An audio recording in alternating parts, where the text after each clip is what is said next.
पर्व 24 रु 27 पद पढ़िचु। शीर्षक नवा बाट अनुसार पाद गति लेखा जाउची। हितोपदेश रे ज्ञानी सलोमन लेखुचंती मनुष्य आपना बाट कि रूपे बुझी पारिबो। जीवन चला पथरे जन्मठू मृत्यु पर्यंत अनेक किछि विषय मनुष्य जीवन रे घटी जाए। व्यक्तिगत जीवन में घटी जाए, दाम्पत्य जीवन में घटी जाए, पिलामान जीवन में घटी जाए, पारिवारिक जीवन में घटी जाए, सामाजिक जीवन में घटी जाए। ए प्रकार अनेक विषय घटी जाए। ये जो घटी बाट आगु को मनुष्य बढ़िबो। छोट पिलाटी जन्म हैला वर्षे 2 वर्ष 3 वर्ष 4 वर्ष 40 वर्ष 50 वर्ष 60 वर्ष 70 वर्ष 80 वर्ष 100 वर्ष 120 वर्ष इत्यादि इत्यादि। ये जो बाट मनुष्य की रूपे बुझी पारिबो बोली लेखा जाउची। मनुष्य अपना बाट की रूप बुझी पारिबो। आ जति मनुष्य तार गति बुझी न पारिबो ताले धंगळा हेबो। एपट सेपट हे जिवो, अबाटरे चली जिवो, अड़ुआ तड़ुआ विषय हे जिवो। आउ जो माने ठीक बाटरे जिबे आउ से माने निश्चित भाव रे डेस्टिनी को पहुंची पारिबे, माने गंतव्य स्थान को पहुंची पारिबे। एक्सीडेंट होबो ना। सेति पई प्रभुकर वाक्य रे लेखा जाउची। प्रभु यीशु कहिले लूक तार 10 पर्व 31 पद कोन लेखा जाउची। प्रभु यीशु निजे समस्त को गोटे उदाहरण देले जे कि कहिथिले मु पथ से होचंती बाट सत्य और जीवन। मु पथ से कोन कहिले 31 पद सही बाट देई घटनाक्रमे जने जाजक जाउथिले। विभिन्न घटना घटिबो मनुष्य जीवन रे। मात्र यदि बाट पादगति बाट अनुसार जदि आमे पके जानिचु ताहले असुविधा नै। केवल जगत रे बाट रे केवल पुष्प सज्जा न थाए, आगे कंटा थाए, आबड़ा खाबड़ा विषय थाए, झुंटीवार बहुत संभावना थाए, ए सब विषय थाए। किंतु यदि पादगति आमे ठीक पके जानिबा तेबे कंटा थाउ बा फूल सज्जा थाउ हमको किछ असुविधा हो नै। ठीक गंतव्य स्थल रे पहुंची जीवा। आ प्रभु यीशु से कथा कहले बाट मध्य रे असुविधा टिए हेची। कोन हेची बाट मध्य रे? डकायत माने जनकू दरमरा करी कि बाट रे पके दे कि ता पाखु सब लुटी कि नै पळेई चंद। आ सेही बाट रे जने जाजक जो जाउती आलो कर ह चिकन हेई आसी कि रविवार दिन भाषण मारिबो नै ह। ये प्रकृति होची जाजक चिकन हेकी चली आसीबो आउ बहुत भाषण मारी। से प्रकार जाजक जने से बाट दे जाउथिले। आपण माने जेमिति बहुत बाट रु आसीसंती, आमे जेमिति 200 250 किलोमीटर बाट रु आसु। आ जने मध्ये केते बेले केबे आसीले से मध्ये सेही 200 250 किलोमीटर केबे आसीला मंगलवार जाओ बाट रु आसीसंती। से प्रकार जाजक से बाट किंतु बाट दे जाउतला बेले तापर लेखा जाय छै कोन हला बाटर आरो पट दे पळेला। काई रे बापा बाटर कोन कोंटा थिला ह आरो पट दे काई पळेला ना मनोभाव जने पडिची ताकू आउ सहाय्य करि पारलानी। जाजक माने जो माने प्रभुकर वाक्य दियंती बाटरे जानती समस्त को परीक्षा अन्य मान को परि तांकर चिंताधारा होबा कथा नुह टोटल। आ केमिति होबा कथा 35 पद पढ कोन लेखा जाउची। तने आरो दिन से दुटी टक्का बाहर करी पांठशाला कट्टा को दे कहिले यार सेवा शुश्रूषा कर और जहा किछ अधिक खर्च करिवो ता हम बाहुडी आसबा समय तुमको परिशोध करिबी। ये विषय बाट दे जाउतला। ये किए रे बाबा अछुआ लोकटा समीरणीय लोकटा बोधे 34 पद रे लेखा जाय छै। समीरणीय लोकटा अछुआ लोकटा कोन लेखा जाय छै। किंतु जन समीरणीय ପଥିକ ତାହା ନିକଟକୁ ଆସି ତାହା ପ୍ରତି ଦୟାରେ ବିଗଳିତ ହେଲେ ଏବଂ ବାଟରେ ଯଦି ଯାଉଛ ଅନ୍ୟମାନଙ୍କ ପରି ନୁହେଁ, ମନରେ ଦୟା ଭାବ ରହିବା ଦରକାର। କାରଣ ଯାଜକ ଗଲେ 31 ପଦ, ଲେବୀୟ ମଧ୍ୟ ଗଲେ 32 ପଦ, ସେ ମଧ୍ୟ ବାଟର ଆର ପାଖ ଦେଇ ପଳେଇଲେ, କିନ୍ତୁ ଜଣେ ପଥିକ ସିଏ ତାକୁ ଦେଖି ଦୟାରେ ବିଗଳିତ ହେଲେ। ପୁଣି କଣ କଲେ? 34 ପଦରେ କ୍ଷତ ସବୁରେ ତୈଳ ଦ୍ରାକ୍ଷାରସ ଢାଳି ସେ ସବୁ ବାନ୍ଧି ଦେଲେ, ଆଉ ତାହାକୁ ଆପଣା ବାହନ, ଯୋଉ ସେତେବେଳେ ବାହନ ଥିଲା ଘୋଡ଼ା ଗଧ এই প্রকার, ତାକୁ ଗଧରେ ବସେଇ ନେଇ ଗଲେ, ତାର ବାହନ ସେଇଟା ଥିଲା, ଆଉ କୁଆଡେ ଯାଇ ଲେଖା ଅଛି।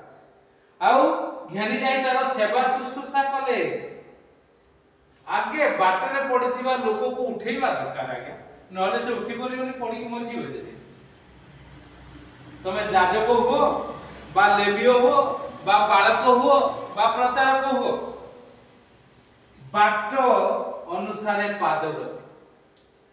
এই যে পাদ গতি সে ভুলভাল পকাই দেলে কিয়ে? দুই জন, লেবীয় ଆଉ যাজক। মাত্র জনে অছুয়া লোকটি পথিক আছে, ବି ବହୁତ কষ্টରେ যাଉଛି। এমানে যাଉଛନ୍ତି ভাষণ দেବାକୁ আଜ୍ଞା, এମାନଙ୍କ ପାଖରେ ପତିଆରା ଅଛି, ମାତ୍ର ସିଏ ତାର ବାହନ ଉପରେ ଯାଉଛି ସବୁ ବୋଝେଇ କରିକି, କିନ୍ତୁ ତାର ମନୋଭାବ ଦେଖିଲେ ଦୟାରେ ବିଗଳିତ ହୋଇ ତାକୁ ସେବା ଶୁଶ୍ରୂଷା କଲା। ତାପରେ 35 ପଦ ଯାହା ପଢିଲୁ କଣ ଲେଖା ଅଛି? ପାନ୍ଥଶାଳାକୁ ନେଇ ଗଲା, ଆଉ 2 ଟଙ୍କା ଦେଲା। ସେତେବେଳେ 2 ଟଙ୍କା ଦେଲା ଯେ ଆର ସେବା ଶୁଶ୍ରୂଷା କର, ମୁଁ ଫେରି ଆସିଲା ବେଳେ ତମର ପଇସା ସବୁ ମୁଁ ପରିଶୋଧ କରିଦେବି। ପାଦ ଗତି। ପ୍ରଭୁ ଯୀଶୁଙ୍କୁ ନ ପାଇଲେ, ପ୍ରଭୁ ଯୀଶୁଙ୍କ ଶିକ୍ଷା ନ ପାଇଲେ, ପ୍ରଭୁ ଯୀଶୁଙ୍କ ଆଦର୍ଶରେ ନ ଚାଲିଲେ ପାଦ ଗତି ସଠିକ ପକେଇ ପାରିବେନି ଆଜ୍ଞା। ବାଟରେ ଆମର 57 ବର୍ଷର ଅନୁଭୂତିରୁ ଆମେ କହୁଛୁ, 57 ବର୍ଷରୁ ଅଧା ବର୍ଷ ଆମେ ପ୍ରଭୁଙ୍କର ସେବା କରିଛୁ, 28 ବର୍ଷ, ସେଥିପାଇଁ ଏତେ କଥା କହିପାରୁଛୁ। ଆଉ ପାଦ ଗତି ଯଦି ଠିକ ପକେଇବେ ତାହେଲେ କଣ ହବ ଜାଣିଛନ୍ତି? এই ହିତୋପଦେଶର ବାକ୍ୟ ଅନୁସାରେ ସିଏ ଜ୍ଞାନୀ ହବ 26 ପଦ ଅନୁସାରେ, ଆଉ ଦୁଷ୍ଟ ମାନଙ୍କୁ ପାଛୁଡି ପକେଇ ସେମାନଙ୍କ ଉପରେ ଚକ୍ର ବୁଲେ। ଦୁଷ୍ଟ ମାନେ ତା ସାମ୍ନାକୁ ଆସିପାରିବେ ନା, ଯିଏ ଆସୁଛି ଆସୁ। এই ପାଦ ଗତି ଯଦି ଠିକ ରହିବ, ଦୁଷ୍ଟ ମାନେ ଆପଣଙ୍କୁ କଳେ ବଳେ କୌଶଳେ ପକେଇ ପାରିବେ, କାରଣ ଆପଣ ପଥ ଯୀଶୁ ପଥରେ ଆପଣ ମନ ଦେଇଛନ୍ତି। ପ୍ରଭୁ ଆପଣଙ୍କୁ ସେ ପ୍ରକାର କରିବେ। ଆଉ ସେ କଣ ହବ ଲେଖା ଯାଇଛି ସେଥିପାଇଁ ନୂତନ ନିୟମରେ, ଯଦି ତୁମର ଶତ୍ରୁ କ୍ଷୁଧିତ ତାକୁ ଭୋଜନ କରାଅ, ଯଦି ସେ ତୃଷିତ ତାକୁ ପାନ କରାଅ, ତେବେ ତା ମସ୍ତକ ଉପରେ, ଶତ୍ରୁର ମସ୍ତକ ଉପରେ ତମେ କଣ କରିବ? ଜ୍ୱଳନ୍ତ ଅଙ୍ଗାର ଥୋଇବ। ଇଏ ହଉଛି ଜ୍ଞାନୀର କଥା, ଇଏ ହଉଛି ପାଦ ଗତି ଦୃଢ। ମୁଁ କାଲି କହୁଥିଲି, ମୁଁ କହିଲି ମୁଁ ମହା କହିପାରିବି ନା, ଆମର ଚାଲୁ ଭାଷା ସେଟା ଏଠି କହିହବ। ମୁଁ ମହାବେ କହିବି, ଆଉ ଆରଟା ଆପଣ ବୁଝିଯିବେ ଚାଲୁ ଭାଷା। ଆଉ ଏ ପ୍ରକାର ଯଦି ଅଡୁଆ କରିବ ତାହେଲେ ମୁଁ ଅଡୁଆ କରିଦେବି।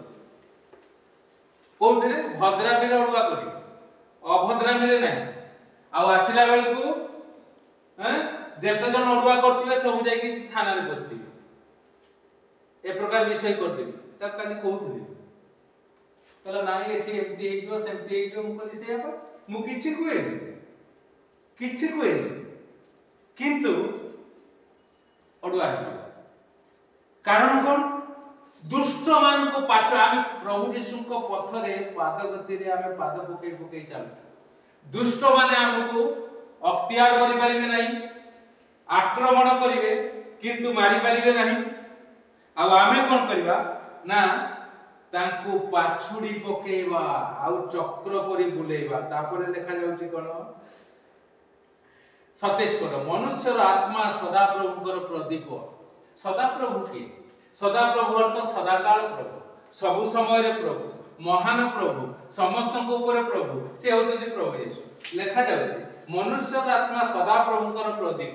ଆମର ଆତ୍ମା ଭିତରଟା ଆମେ କି ପ୍ରକାର, ସେଥିପାଇଁ ପ୍ରଭୁ ଯୀଶୁ ସେ ଆତ୍ମାର କଥା କହିଲେ। एटा तिमोथी पुस्तक रे लिखा है हम जोटा कहि सेटा प्रभु प्रदीप सदा प्रभुकर प्रदीप सेथि पई तुमे प्रदीप प्रभुकर प्रदीप जळेबा पई बाट पादगति को ठीक पकाओ आ बाटरे जदी किछि असुविधा होछि ताको दया रे समाधान करते अनेक लोक पथ मध्य रे जाउछथि आज जणे गले सकाळ सकाळ मां बोली बड़ पार्टी कर मो ऊपर कहछि मां तो केही नाते मां कोन आ तळ कोलिले आथर को आपण साक्ष्य सुनिबे से 2 मिनिट रो कथा 2-3 मिनिट रो कथा जाजपुर लोक ता ना लिखि दीजी कोठी उठे लिखिली बोली जगन्नाथ प्रधान जाजपुर मंडपा 53 वर्ष 3 पुओ तिलक धारी बेकरे पकेइछि आउ भिक मागुछि मुकली बाबू तुम एते स्ट्रांग देखा जाउ किंतु एमती काई की चालुछो 60 वर्ष हो गेलानी बोले नाइ आज्ञा 53 वर्ष चाकरी करथला खड़गपुर रे तार 3 पुओ 3 बहु के पचार नांते भिक मागुछि बोले तुम तो पेंशन पाउतो केते पाउतो ना आज्ञा से कथा छाडंतु बोले अच्छा ये कोन बोले 10000 पड़े पेंशन पाउतो भिक मागुतो ना आज्ञा के बोले मद भी पिउतो ना आज्ञा कोन अछि जे बोले अच्छा तो से साक्ष्य देबा मनुष्य जीवन को तबे ये होछि पादगति जदे ठीक रे न कोइ जने पेंशन पाउछि से कोन पई सेमति होछि काई की भिक मागुछि मते काली मिलथिला गोटे जगह रो खाइला सेटार गोटे दे देली आउ ए प्रकार तो ये होछि कथा दयार भाव देखे पादगति को ठीक ठाक भाव रे पकेले हां से लोग हठात पवित्र कहबो नहीं 14 पद 24 पद अनुसार 25 पद अनुसार यह पवित्र बोली हठात कहबार और मानत कला उतारे विचार करिबा मनुष्य प्रति फांद स्वरूप फांद हो नहीं हठात काहाको पवित्र काहाको पापी ए कथा से कहबो नहीं आउ कोन करबो नहीं मानत कला उतारे विचार करिबा गुटे जणुको शपथ कर देइछो गोटे विषय मानत न करिबा भलो मात्र शपथ करी ताको न रखिबा काली मां झियो दिटा जाक भे मां झियो दिटा जाक भे मानत करी न करिवार कोन हबो मनुष्य प्रति फांद स्वरूप हेडा फांदी देबो शैतान कलबल करके मारी देबो जगतर अधिपति कलबल करके मारी देबो रास्ता रे बहुत एपट सेपट हो तेल करी प्रभु आपन मते अनुग्रह करंतु आशीर्वाद करंतु आसु बाट अनुसार पादगति पकेवा जदि यीशु को निकट को आसी के निज को समर्पण करिवा तांको पथरे चलीबा पई पण करिवा मन धरिवा आउ तांको आदर्श अनुसार कथा अनुसार चलीवा ताहले आमे एई सब आशीर्वादर अधिकारी होबा बाट बुझी पारिबा हठात काहाको पवित्र पापी बोली कहबा नाही 25 पद अनुसार मानत कला उतारे अर्थात कथा देला उतारे विचार करी ताकू न करी फांदरे पड़िबा नाही ज्ञानी हवा आ दुष्ट मान को पाछुडी पके ताको ऊपर चक्र बुलेई परिबा